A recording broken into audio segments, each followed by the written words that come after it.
We all know the sharp spike of regret that follows a minor mistake, dropping a glass, missing a train, or making a wrong turn.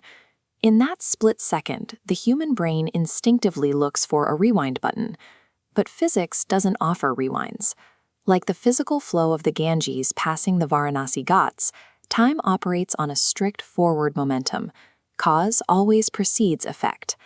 That linear flow changes when a young man named Kabir discovers an anomaly hidden within the stone steps of the Ghat.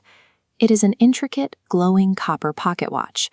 A physical device that can pause and reverse local events contradicts the established laws of cause and effect. It creates a pocket of space where consequences are optional.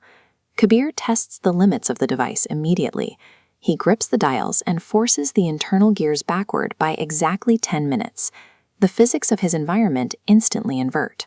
Gravity loses its hold on a spilled cup of tea, which halts in midair and flies back into its ceramic cup in rapid reverse motion.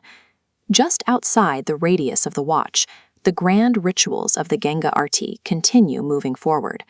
The reversal is highly localized, leaving the rest of the world on its original track. This indicates that the physical world possesses a buffer, a degree of flexibility that allows it to absorb micro-interventions without destabilizing the present timeline. As Kabir realizes the universe isn't pushing back against these minor rewinds, his caution turns into active altruism. He begins patrolling the Ghats, hunting for accidents to undo. He stops a traveler from losing a bag and catches a person right before they trip on the stone stairs. With every successful rescue, the watch emits a distinct blue glow. This diagram shows the timeline tolerance threshold. The golden particles represent the flow of time. When a minor rescue occurs, ripples form on the line, but the system quickly smooths them out.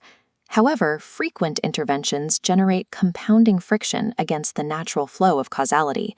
The ripples turn into jagged blue spikes, and the system takes longer to return to its baseline.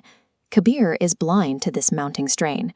This sense of consequence-free altruism leads him toward a catastrophic macro-intervention. The crisis arrives when a fatal accident unfolds on the Ghats. To prevent it, Kabir forces the watch far beyond its safe limits, attempting a rewind much larger than anything he has tried before. By erasing a major tragedy, he triggers a logical loop. If the accident is prevented in the past, the version of Kabir in the present has no motivation to wind the watch backward. The original cause for the rewind disappears. The universe cannot resolve the contradiction. Time freezes, and the environment is drained of its color as the system fails to process the conflicting data. The paradox takes a physical toll. Kabir's hands begin glitching, turning into semi-transparent dust as the timeline attempts to delete the source of the interference. This is the physics of interference. Altering a major fixed point shatters the long chain of causal reactions that link the past to the traveler's current existence. Attempting to overwrite a major event causes a system crash that targets the traveler for deletion.